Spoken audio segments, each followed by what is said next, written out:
As a country, the whole country is looking upon us. And as the leadership, under your direction in the House Business Committee last night and the whole of today, and we know the risk that is involved, before even we take a vote, 233 members must be present. Mr. Speaker, it doesn't require a rocket science that we are not 233. And as a leader of majority and as a mover of this bill, I don't want history to judge me harshly. That in the 12th Parliament, I'm sure when we resume back for the second session of 2019, Mr. Speaker, we will have an opportunity, the political parties leaders present, and those of us who are in the House, we will lobby more, and we will make sure that when the time comes, we will reply. I have also not finished compiling my replying notes. I need to consult. This is not an ordinary bill. So I need more time to go and write the replying notes to this bill. And that will give me until February next year. Mr. Speaker, Mr. Speaker, there are those of us who want to throw the baby with the bathwater.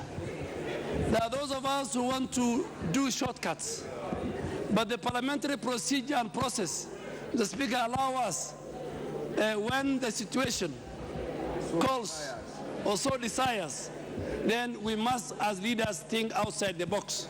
So, Mr. Speaker, I really want to indulge you and finally say that I seek your indulgence to allow for the deferment of replying and voting on the second reading until such a time as the House Business Committee shall decide, having consulted widely. Thank you, Mr. Speaker. Now, Honorable Malwa, what is your point of order? Thank you, Mr. Speaker. Mr. Speaker, I know this is a house of records and traditions. And in line with our standing orders, Mr. Speaker, when a debate has been concluded, you can only carry forward the voting. So it was in order for Speaker to allow the majority leader to reply, then you can postpone the voting, Mr. Speaker. I thank you. Honorable John Bandi. Mr. Speaker, maybe my quick reaction and response to Honorable Wamalwa's point of order is that the mover of the motion at any time can seek the indulgence of the House to withdraw his motion. So I don't think there is anything out of order by the leader of majority making this request. But Mr. Speaker, I think as a House Business Committee, which is the committee that deals with prioritizing debate in the House, last evening we actually discussed this matter, and realizing the magnitude and the importance of the bill before us, we made a decision that in the event that we would realize that we are not able to get the threshold required to take a vote, Mr. Speaker, we would ask the mover of the motion to withdraw it. Mr. Speaker, this is because of the following. One, it should be understood that if we take a vote, then even the space that the Speaker has to allow for a repeat vote within 5 days, I think, would not obtain, because if you fail, if the motion is defeated by mere fact that we cannot raise the threshold, then the motion dies, and that will take us another period of time. But in the event that the motion is withdrawn, then it is possible that we can reintroduce it at the level we left it. So, Mr. Speaker, this just makes a lot of sense. If we were 233 members in the House, we would have gone ahead to take a vote, and if we fail to get the 233 voting for it, then we would later have requested you to allow us another retake. So, Mr. Speaker, I want to also just urge that we allow the leader of majority to get his way by, as the mover of the motion, to withdraw the motion before us. Thank you, Mr. Speaker. Member for Kikuyu.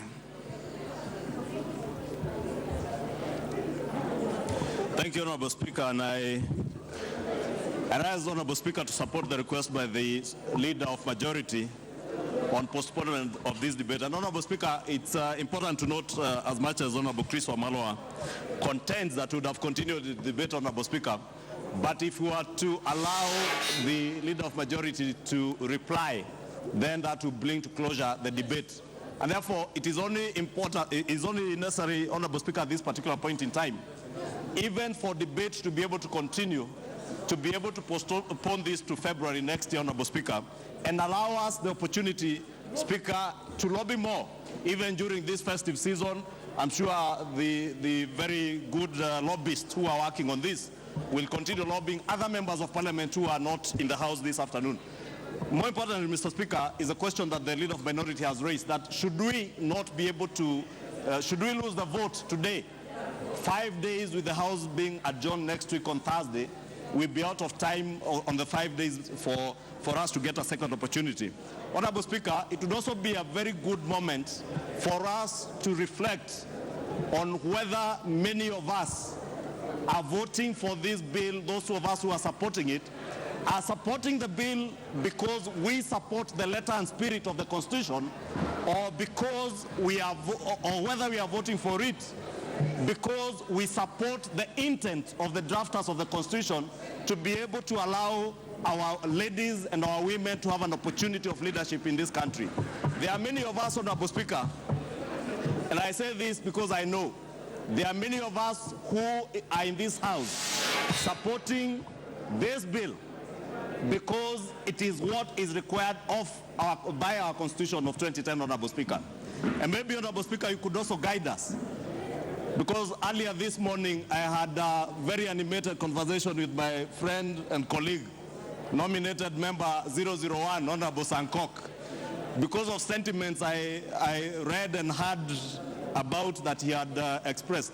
And I was encouraging Honorable Speaker that probably he has an opportunity now to also bring another constitutional amendment bill to amend the particular provision of the Constitution that creates the 2/3 gender rule, to exempt elective positions from the 2/3 gender requirement.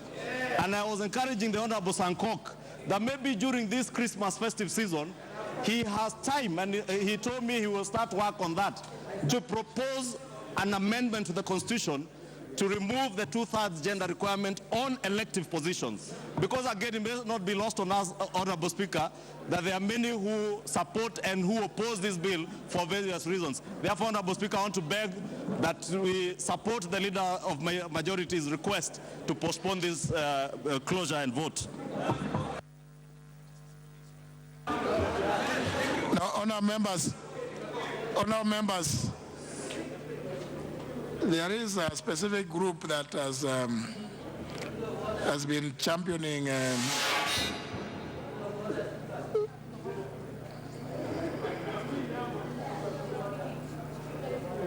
Sit down. The mere fact that you stand does not mean that you have caught my eye. You cannot rise when I'm speaking. Let me hear a lady's voice. Member for Homa Bay.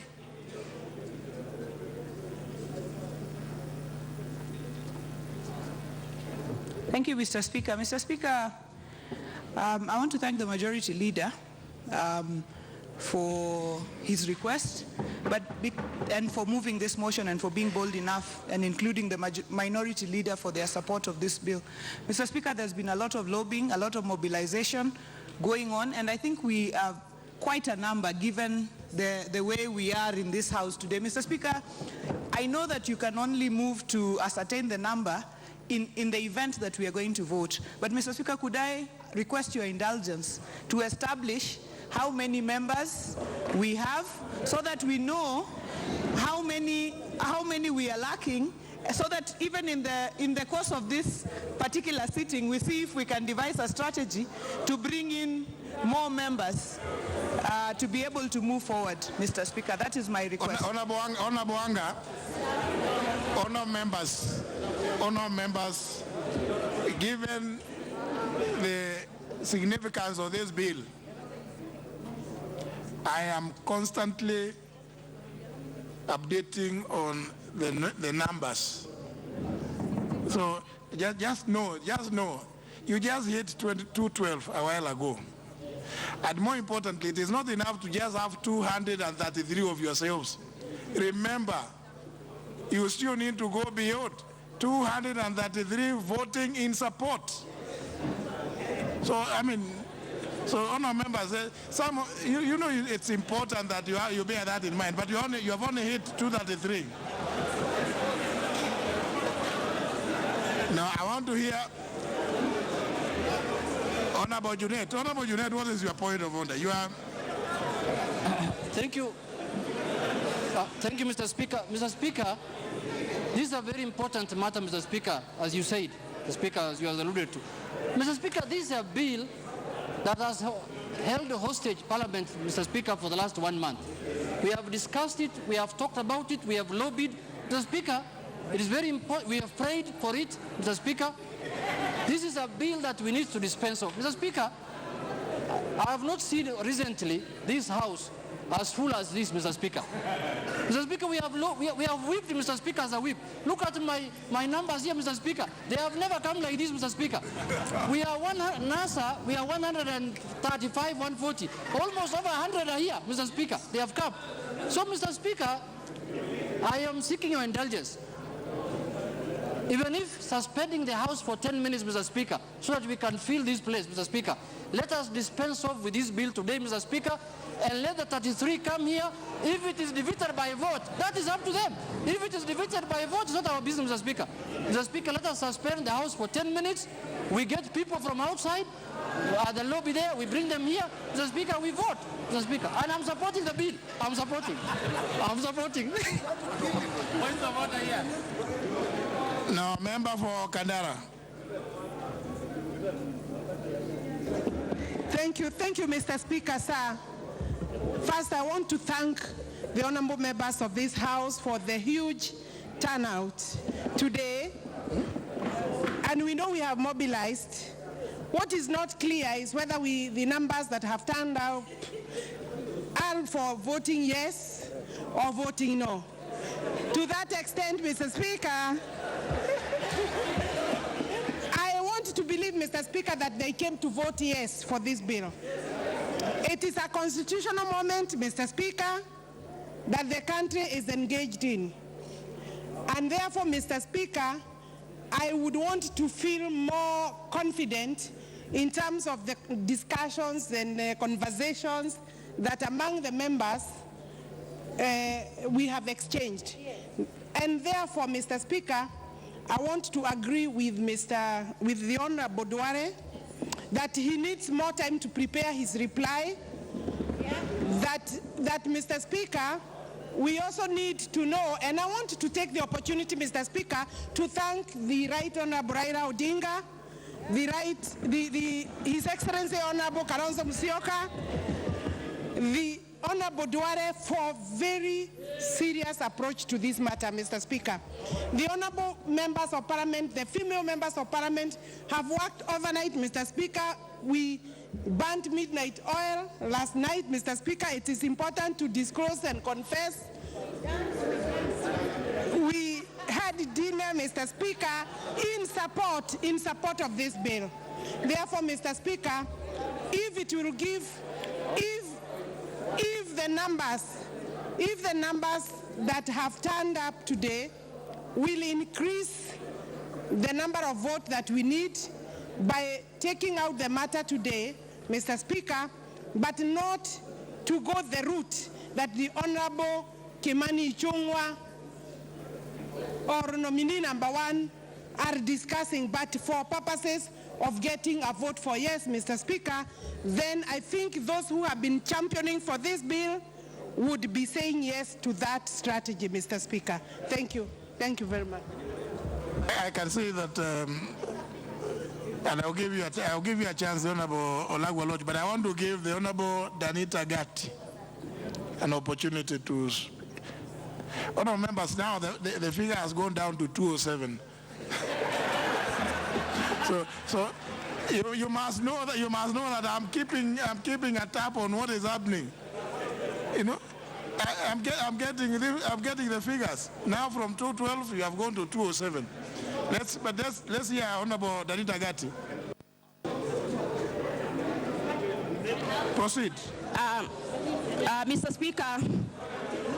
Speaker, allow me to thank you and to thank Honorable Duale. Mr. Speaker, the issue of 2/3, Mr. Speaker, has been with us since time immemorial, Mr. Speaker, and I would have hoped, Mr. Speaker, that we would have resolved this issue today, Mr. Speaker, by passing this bill, Mr. Speaker. Mr. Speaker, sir, as you are aware, women with disabilities in this country, Mr. Speaker, are women that I represent in this House, Mr. Speaker. And I really want to thank Honorable Duale, Mr. Speaker, even as we engage further, Mr. Speaker. It is unfortunate that you are unable to pass this bill today, Mr. Speaker, because of engagement. But, Mr. Speaker, you are very much aware, Mr. Speaker, I have appeared in your office, Mr. Speaker. I have appeared before the JLAC Committee, the Justice and Legal Affairs Committee, Mr. Speaker, and I have presented my case, Mr. Speaker, about the position of women with disabilities, Mr. Speaker. Even as we are discussing about increasing the numbers of women, Mr. Speaker, we want to also see, Mr. Speaker, that women with disabilities are also featuring within the framework, Mr. Speaker, that we are able to bring on forth. Mr. Speaker, I also know that, Mr. Speaker, this is an opportunity the Honorable Leader of Majority is giving to us, Mr. Speaker, to engage further, Mr. Speaker, and to pick voices of Kenyans, Mr. Speaker, and of women of this country, Mr. Speaker. Mr. Speaker, you are aware that women with disabilities in this country, Mr. Speaker, are also women, Mr. Speaker, and they look for opportunities, Mr. Speaker. How can we, as a parliament, Mr. Speaker, actualize, Mr. Speaker, Article 54.2 of the Constitution, Mr. Speaker, to ensure that even as we discuss the gender top-up, Mr. Speaker, and the formalities, Mr. Speaker, how do we engage women and engage women with disabilities, Mr. Speaker, in opportunities that present themselves in this country? Mr. Speaker, I support. Honorable Lagwa Loch, I can see you are holding your copy of the standing orders. I hope you are not referring to standing order number 62. Mr. Speaker, it has been a long journey, and I think the House needs to understand exactly what we are about to do. The significance of what we have before us this afternoon cannot be downplayed. In fact, I'm gratified that Honorable Raila Amolo Odinga is here. Those who may not understand, towards the tail end of last Parliament, when we were voting on this bill the same way we are doing now, he was here in the Speaker's row with us. Today he's here again with us. That signifies the importance of what we are about to deal with. Mr. Speaker, I want to address through you, Leader of Majority. In making the application that he has just made before you, and which we are going to rule on, it is important for him and those who advise him to understand that the consequences of what he has asked you to do may result in this bill dying. There's a difference between deferring and withdrawing. Yes. And I want him to go back to his standing orders properly, so that if you rule on what he has asked, he does not ask the House to kill the bill. I would not like that to happen, Mr. Speaker. And Mr. Speaker, lastly, when he started applying, he said that one does not need to have rocket science to know that we are less than the number required. I have been looking at the chamber, and I think we are 238, Mr. Speaker. And what I want us to do, Mr. Speaker, is this. While we support this bill, and I want to say that I personally support the bill, but let us do it the proper way. My fear is that the Leader of Majority may not have looked at the standing orders properly, and he may end up killing the bill. Mr. Speaker, that's all I want to say. Thank you. Honorable John Alogoloch, the Leader of Majority requested to stand down the business. And in terms of standing order number 141, contrary to some perceptions out there in the streets, the bill cannot die at this time until the end of the next session. It has a life of 2 sessions. Remember, we are amending the standing orders. So it cannot die merely because it has been stood down. But of course, the consequences of taking a vote are all too obvious to all of us. If you read standing order number 62, because if we go that route, then I only have leg room for a maximum of 5 days. After which, then the result of the vote must remain as they will have been in the first instance, and therefore it is important. That's why I've taken the unusual step of getting the count. It is important, as you say, the Honorable Lagwaluch, it is important that we all appreciate the importance of the bill that is before the House, so that if we rush and we are forced then to apply Standing Order number 62, then the consequences will be that you have then on that day to have 233 members, not just present in the chamber, but present and supporting. It is important. It's obviously a completely different thing from having 238 who are not here in the first instance, but you must have all of them voting in favor of. That is absolutely important. And I think what the Leader of Majority, and I believe the Leader of Minority have said, is that they want more time to try and get to a few more members. I would still allow a few more members to bleed like the member for Homa Bay Town, who's saying that he is bleeding for the women of Kenya. That's why he's dressed in the way that he is today. So I think it is good. It is good. We need to have many more. Honorable Kimunya.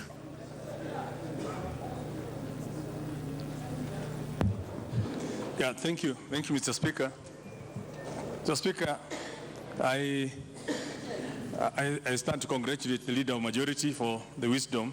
I know we deliberated over this in-house business. We've been very concerned in terms of a bill of this magnitude not getting to where it's desired, and perhaps also through, as part of the revision of his reply notes, he may wish to, through you, get some input from the committee that we set up in this House to tell us on the progress of the implementation of the Constitution, the Constitutional Implementation Oversight Committee, because this is coming as part of the requirements of Article 100. And perhaps now the leader will take this opportunity to meet with the committee and be updated on where we are, so that as members vote on this bill, they will have the advantage of getting to know where we are based on the reports that we have been tabled within the committee. And I'm glad I can see the chairman of the committee is actually here. I had not seen him, but it would help the Leader of Majority to guide this House on where we are on that. So perhaps this might well come as, it's as a blessing in disguise that we don't have the numbers today, so that we then get the input of where we are in terms of the status of implementation. Because I believe this is only one of the only remaining cogs into the wider wheel of getting the Constitution into place. Thank you, Mr. Speaker. Member for Makueni. Oh, member for Makueni. You see, I just looked at your card.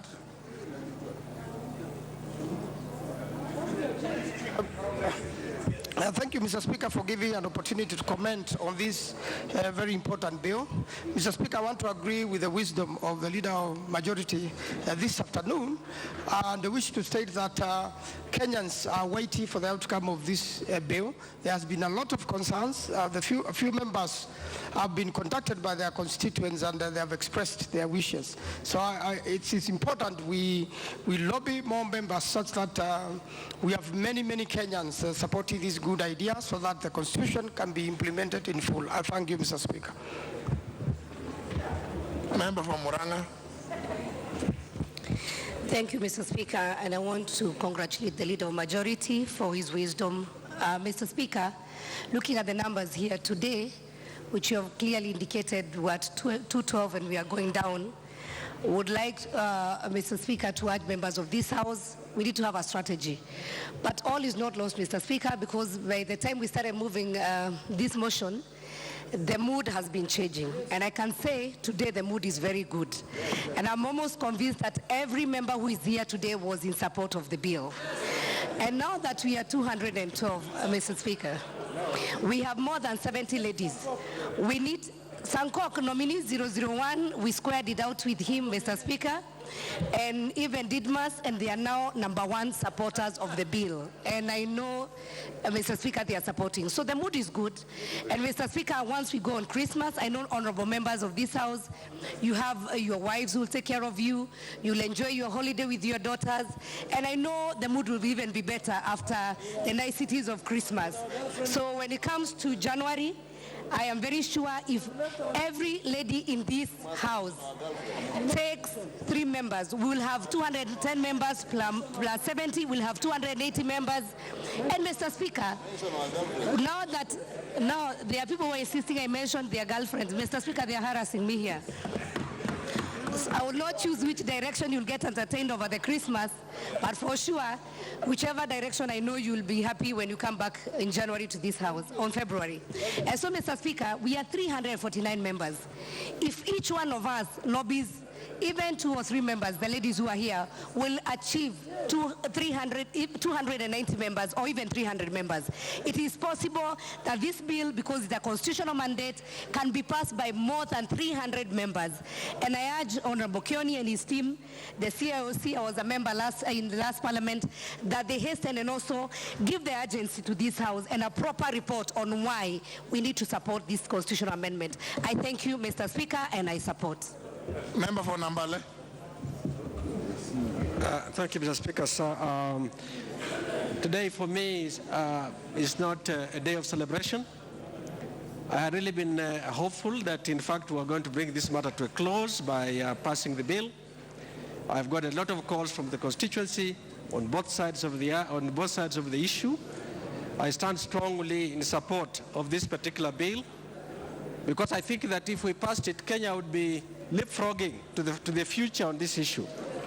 And I hope that this tactical retreat that has been made will indeed be a tactical retreat that will allow the forces to come back in full strength and we get the bill passed when that's brought before the floor.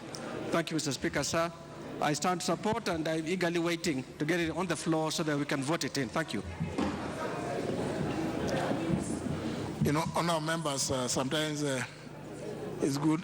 I'm trying to say, you know, sometimes you have to balance. That was from Busia County. Member for Samburu County.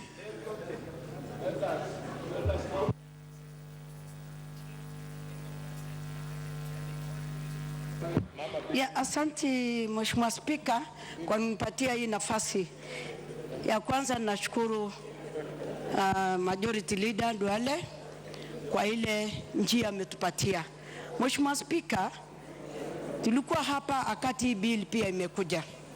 Na mimi pia nashukuru leo wajumbe wenzangu wote kwa sababu ile sura wametuonesha ni mbili. Kuna sura ya raha anatupatia meno na ndani ya roho hatujui kama wako na sisi. Lakini Mr. Speaker, ningependa tu kumwomba kwa sababu lazima tufuate sheria ya katiba yetu, na ningeomba tu kusema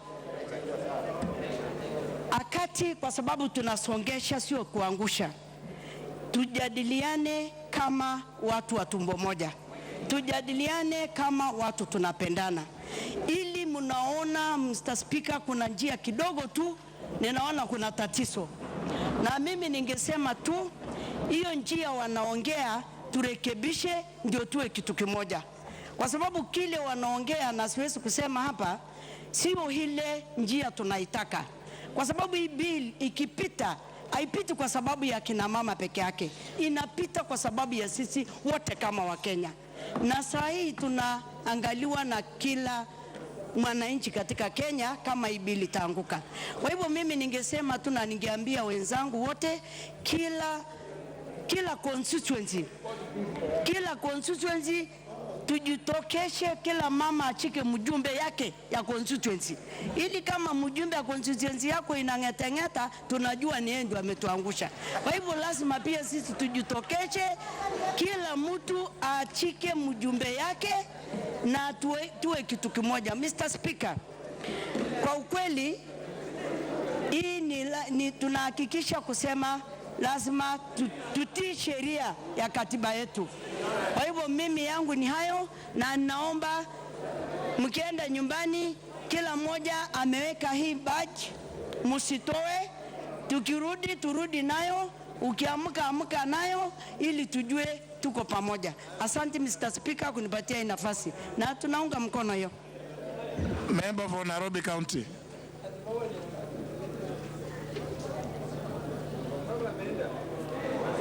Thank you, Mr. Speaker. Mr. Speaker, I support the majority leader's move not to have the vote done today. We have definitely lobbied the male parliamentarians. We have also had to lobby some of the women parliamentarians. Mr. Speaker, sir, this is a very important bill. This is about the 2/3 gender bill. This is about our constitution.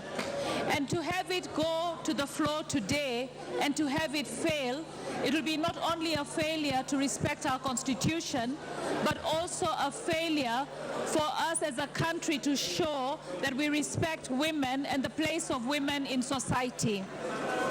Mr. Speaker, I want to take this opportunity to appeal to the majority leader to speak to the president and to engage the executive to ensure that the various ministries, the ICT ministry, the gender ministry, to engage some budget into actually sensitizing the public on the importance of the gender bill. That this is not about women, this is not about costs, this is about our constitution that we passed during the referendum when we brought in the constitution. It is important that we put some money into making sure that the women and the men and the youth of this country understand that the constitution has to be respected. Understand that the women have to have their space. Women are not a burden. Women need to have their space in political decisions in our country. And then when we take it to the public will then be able to engage their leaders, so that when we come back in February, the leaders that will come back to the House will actually come back and be able to know that their constituents have told them to come and support the bill. Because had we got the numbers today, we had no guarantee that all the members that are wearing the pin today actually supported the bill. We have worked tirelessly, but I feel there was still a lot of work that needed to be done. We are grateful for the leaders that were here today, but I believe that the government still has a role to play to ensure that Kenya gets into the map where it shows that women are respected and the space of women in the leadership of this country is respected. And the executive can actually start by ensuring that it respects the gender rule and ensures that it remedies its own failure to ensure that it is compliant with the not more than 2/3 gender rule in its appointments in the executive. Thank you, Mr. Speaker. Very well, honourable members, you know, there's nothing to score today. I just allowed those few comments because of the enormity of the matter at hand. But now, since the question, don't raise your fingers for me. No. The member for Jomvu, it's never done that way. No, please. Now, you see, all of you who want to say something about this. Many of you, in fact, other than the Honorable Amalwa, many of you are supporting. Many of you have supported the request by the leader of majority. I just allowed you, not because there was any request made to you. You know, it is not in your domain. This is not where I put a question. This is not in your domain. It is squarely with me. It is me who was requested. But I just wanted to hear a few opinions, comments, that since most of you are supporting. No, let's not, we can't hear everybody saying this is a good move. It is going to allow us. The member for Samburu said, don't just, some of them are just showing us their teeth, but their hearts are very far away from their mouths. So, you know, please, honourable members, this is not business, as you know. This is not business. And since I've heard so many of you, in fact, what else can I do other than to use standing order number 40, which deals with the sequence of business? Either business is either as is on the order paper or as the Speaker may direct. And now, on the request of the Leader of the Majority, and having had so many of you express yourselves, I direct that the business appearing as order number 10 be stood down. The House Business Committee will convene next Tuesday at the rise of the House to consider when next this business may appear on the order paper. Because this is a grave matter. It is serious. We will not just take it like any other business. It is serious. With the House Business Committee will, as it did last evening, consider when next this business should appear on the order paper. So it is accordingly so ordered. That business is stood down. It is stood down. Next order. So you hear from elders.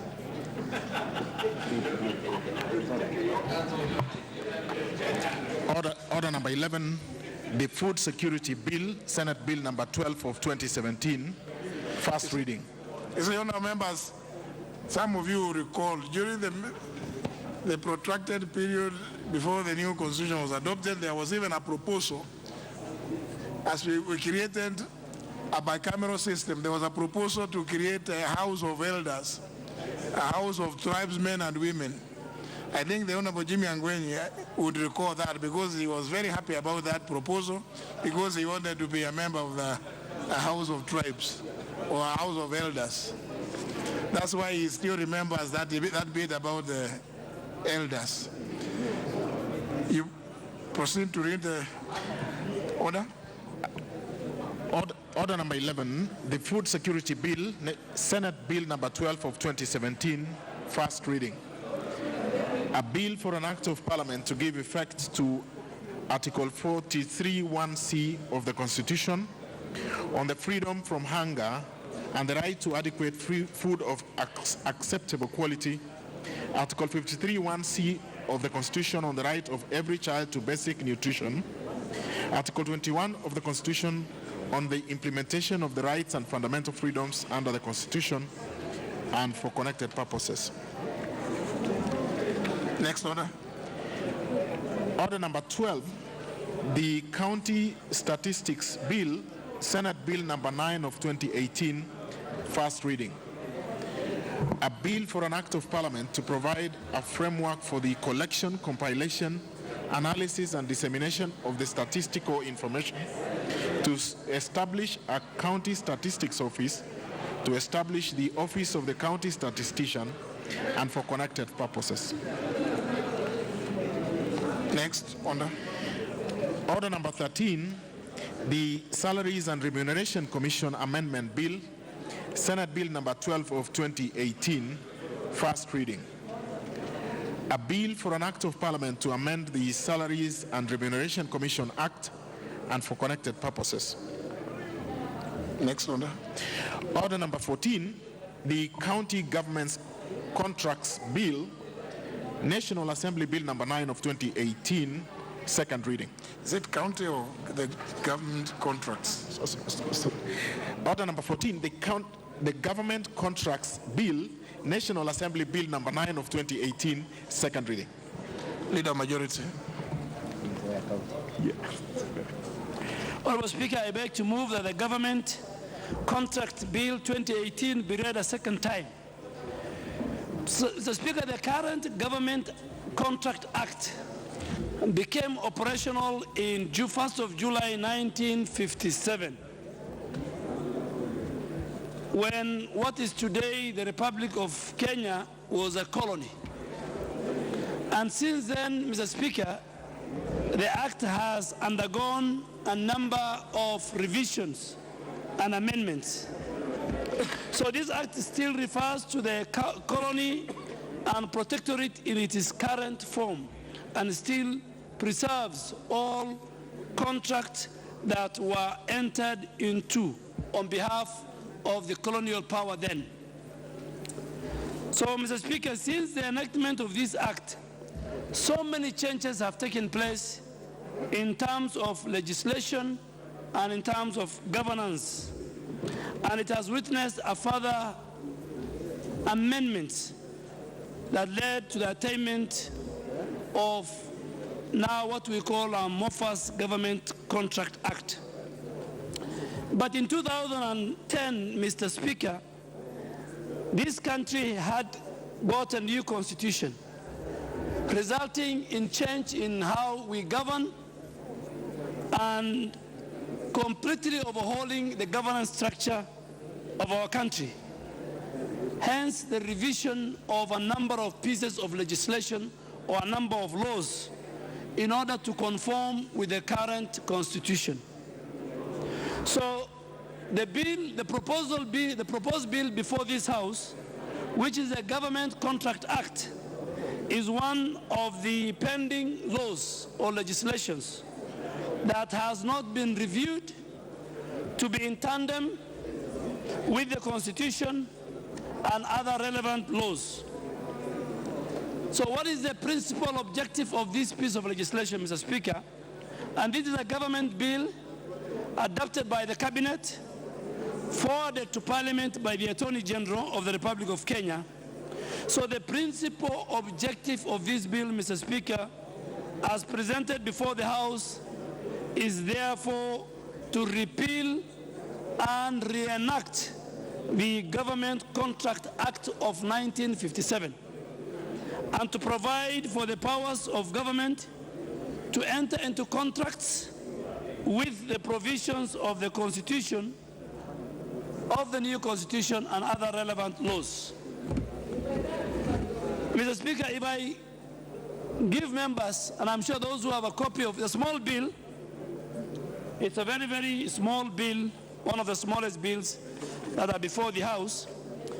If I go through the clauses in this bill, Clause 4 of the bill, Mr. Speaker, contains the application provisions that are normal in any bill.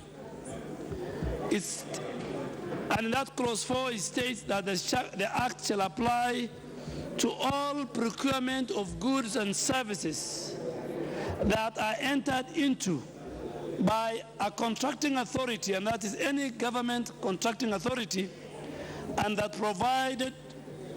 will provide for the payment of any money by government. So any government entity that wants to procure goods and service that ultimately will be paid for by government must follow this government contract piece of legislation that's before the House. Mr. Speaker, if you look at Clause 6 of the bill, it proposes that all contracts made for and on behalf of the national government shall be made in the name of the national government and shall be signed by an accounting officer. Very, very critical, very, very important that any government entity or department in the national government that will procure goods and service must do so under this law in the name of the national government and must be signed by accounting officers in line with the PFM Act of 2012.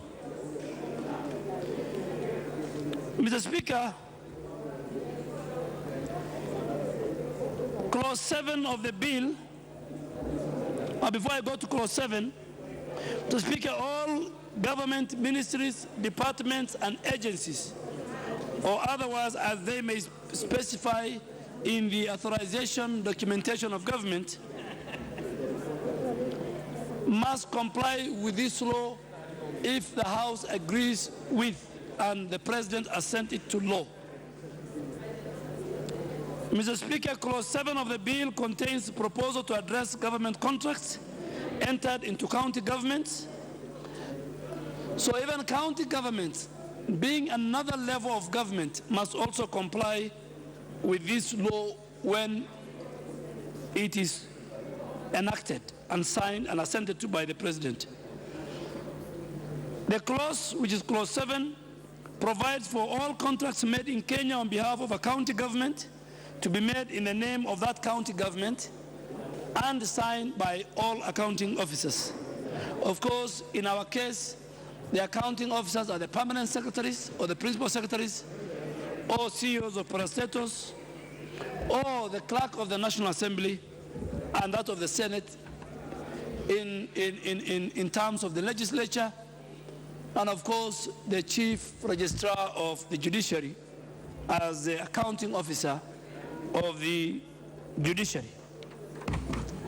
Clause 9, Mr. Speaker, of the bill provides that contracts for the performance of legal service on behalf of the national government may be entered only under the authority of the Attorney General. Speaker, this is a very, very important clause. It says the only office, the only person authorized to sign a contract on behalf of the national government is the Attorney General, the authority of the Attorney General, except contracts for Parliament and the judiciary. Because for contracts of Parliament and judiciary, those are independent institutions, independent other arms of government, and they have their own legal department that deals with contracts. Subclause 3, Mr. Speaker, provides that contracts for the performance of a legal service on behalf of a county government may be entered only by or under the authority of the respective county attorney. So what happened? In every county, then we have a county attorney. So it's only at the county level, it's only the county attorney who will. Clause 12 of the bill, Mr. Speaker, contains terms that are deemed to be expressly set out in every contract of government. These include declaration that contracts has not directly or indirectly paid or agreed to pay and shall not directly or indirectly pay a contingency fee to any individual for the solicitation, negotiation, or obtaining. So all those terminologies are found in this law, but they must be, again, provisions. The contract must not be contrary to the provisions of Anti-Corruption and Economic Crimes Act of 2003 and other applicable anti-corruption and anti-bribery laws. Clause 13, Mr. Speaker, states that contracts made after the commencement of the Act shall not be binding upon government. That contracts which are made after the commencement of this Act shall not be binding upon government unless entered into in accordance with the provisions of the proposed Act. Mr. Speaker, Clause 16, which is the last one of the bill, contains provisions repealing the current Government Contracts Act, Cap 25 of 1957. Mr. Speaker, as I beg to move, because the chair of the Finance Committee, Honorable Limo, is the one who engaged with the stakeholders, including government and county government, and I'm sure he'll give the views of the county government, national government, the National Treasury, the Attorney General's office, and other stakeholders. I beg to move and ask Honorable Limo to second. Honorable Limo.